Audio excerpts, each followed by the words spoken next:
Hey guys, before this starts, I just want to say that I'm really sorry. I screwed up on the audio for this video. I recorded it in one monotone, meaning it will only come out of one speaker in your computer or phone, and there's a ton of other minor details of which I screwed up on, making the audio sound like complete crap. I just want to say that I will be remaking this with better audio eventually. Just hold on tight for a while and pretend like the voice you're hearing now is the voice that's speaking in the entire episode. Alright? I really hope you can understand. Thank you.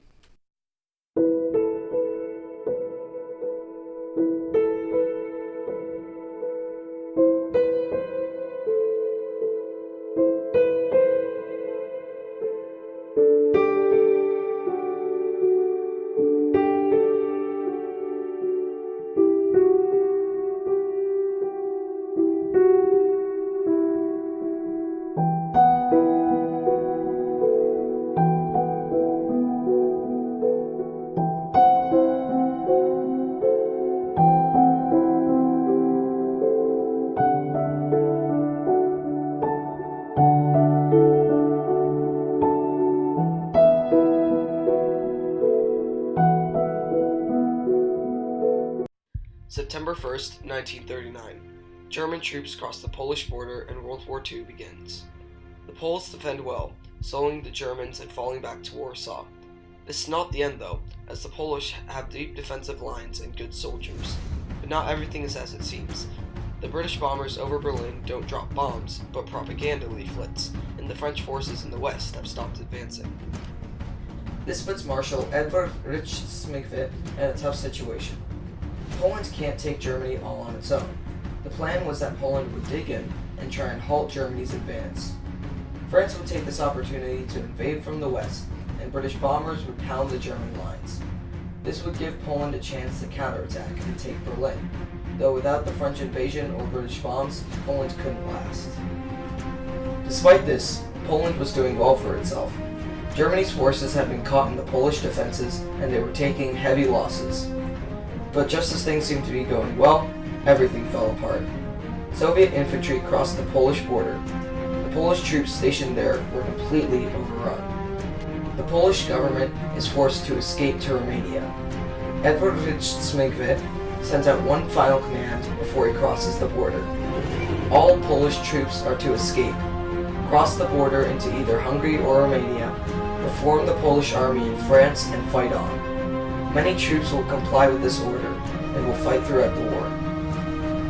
In occupied Warsaw, tensions are mounting. Disgruntled citizens, former soldiers, and Holocaust escapees band together to form the Home Army. They work in secret, helping Jews and preventing the Germans from having any secure hold on Poland. When Germany invaded the Soviet Union in 1941, the Home Army would attack factories and supply bases.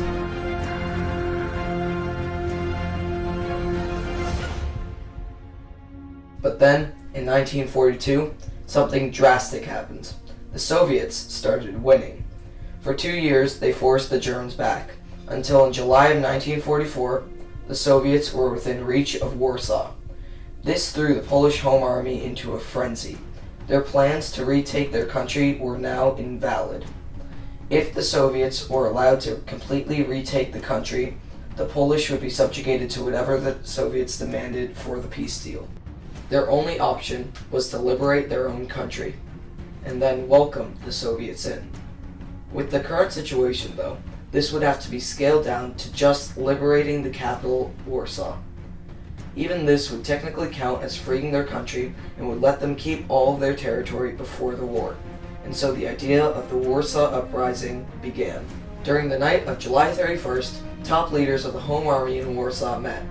This was their last chance. The Soviet army was at the gates. The beginning, or W hour, of the uprising was set for 5 p.m. the next day. This, though, left little time to send the orders to all units in Warsaw, and many units were under-equipped with soldiers picking up clubs, pipes, and even knives to use as weapons. By 5 p.m. the next day, fighting had already broken out in the city. Resistance fighters in the districts of Żoliborz, Mokotów, and Praga had already risen up. The first 2 days of fighting were a bloodbath. In Żoliborz, and most of the district was captured, but the citadel and railway station remained in German hands. Operations in the district of Wola, Stawki, Powiśle, and Powązki were mainly considered to be a success, but they came with heavy losses. The biggest hits to the uprising came in the districts of Mokotów, Praga, Ochota, and Śródmieście. Praga was the first to fall, as the resistance fighters failed to capture any of the bridges across the Vistula River. Without any hope of reinforcement, discipline and morale broke down, and 2 days later, the German forces recaptured the district. Ochota fared better at first, but they were pushed back to the east of the district. Reinforcements eventually arrived, though, and they were able to retake part of the area. In the district of Śródmieście, soldiers managed to take most of it, but the Germans had destroyed all the radios and telephone lines. This meant that communication broke down, especially in the Mokotów and Żoliborz districts. The Mokotów district, though, was the worst of them all. The fighting in Mokotów was the heaviest in the whole uprising. The Grey Ranks, made up of the Boy and Girl Scouts, made the main force here. Some of these children were as young as 15, and were tasked with taking the so-called police district. With severed communications and facing elite Gestapo divisions, the Mokotów district fell. Most of the Grey Ranks would stay and defend what positions they could, but the rest would fight on in other parts of Warsaw. The Home Army, though 21,000 men strong, was not coordinated. They were undertrained, undersupplied, and outgunned, yet they would fight on. The Boy Scouts served as frontline troops, and the Girl Scouts became combat medics. These children, who were now called the Grey Ranks, were some of the most effective Polish fighters. No one was forced to serve the resistance, yet they did anyway. They had made a promise to Poland, and they would take that promise with them to their graves. The Wola district, August 7, 1944. Members of the Grey Ranks peered out of their bunkers and into the dawn. There was a slow rumbling in the distance.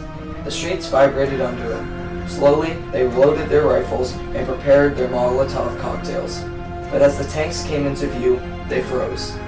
It was not these machines of war that made them stopped. They had dealt with these beasts before and would do so again. It was the women and children chained together, marching in front of the tanks, a wall of civilian flesh to be used as a shield against the rifles of the Grey Ranks. Chaos ensued as the resistance was slowly pushed back. They managed to find their footing, though, in the east of the district. A simultaneous attack on the district of Ochota was more successful for the Germans.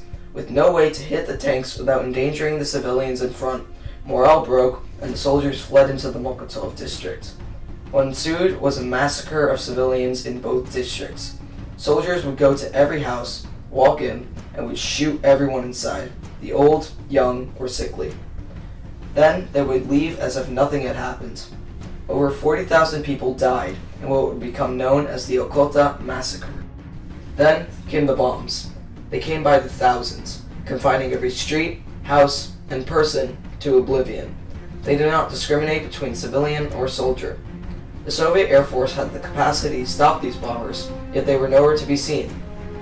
In fact, the Soviets had slowed their advance in Warsaw to a crawl, preferring to watch the Poles get slaughtered instead of send in aid. The Germans attacked in the north, in the districts of Żoliborz and Stawki. Both sides sustained heavy casualties, but while the Germans could replenish their ranks, the Poles could only hope for Soviet aid. The Poles counterattacked, liberating one of the ghettos on August 12th. The Jews imprisoned there took up arms against the Germans and joined the resistance. It was a good boost for morale, but a lot of ammo and other supplies were expended. Supply drops were few and far between. The Soviets refused the British and American planes from using their airfields, deeming such operations as futile. At first, only the Polish bomber division stationed in southern Italy could make the trip. British bombers would later join, but they suffered heavy casualties. By September 15th, all major operations were halted. No aid would come to the Poles. Żoliborz fell. The German troops would execute anyone they saw fit. Next came the Old Town, the historic monuments of Poland, the great art, the memorial to the Polish kings, the cultural center of Warsaw, gone in German flames. The Germans entered one of the main hospitals, killing every patient and doctor inside. The troops escaped into the sewers. They helped civilians move out of the city and get away from harm. The Germans would try and smoke them out, throwing gas grenades into the sewers, killing both resistance fighters and escapees. By mid-September, well past a month after the uprising began, Soviet troops entered the Praga district, or what was left of it. In the months since it fell, the Germans had destroyed Praga. Under the orders of Heinrich Himmler, German troops forced the people out of their homes and systematically destroyed every building. Finally, though, the Soviets had made contact with the Home Army. On September 15th, Soviet troops attempted to cross one of the main bridges across the Vistula. Simultaneous landings were made on the western bank of the South Bridge. Though something was off. This wasn't the Russian heavy infantry backed by T-34s. This was the lightly armored and undersupplied Polish 1st Division. These were the troops that had ended up in the Soviet Union after the invasion in 1939.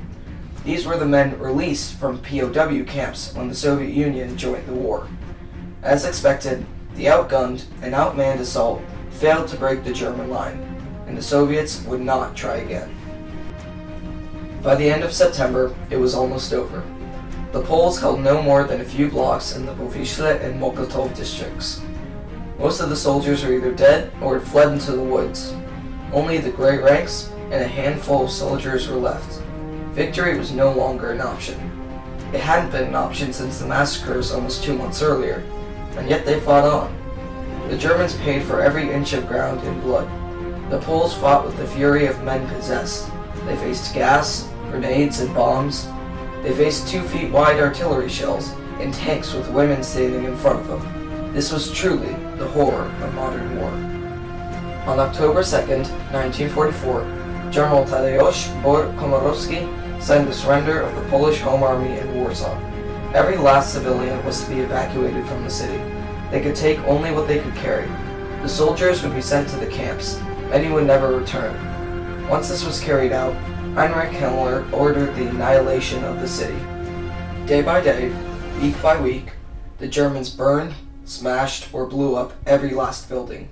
The city was systematically destroyed over the course of 3 months. The Soviets, stationed right across the Vistula, simply waited until the Germans were finished before moving in. 95% of the city had been destroyed. In contrast, the nuclear bomb dropped on Hiroshima only destroyed 63% of the buildings. Warsaw was gone. In its place was rubble and ash.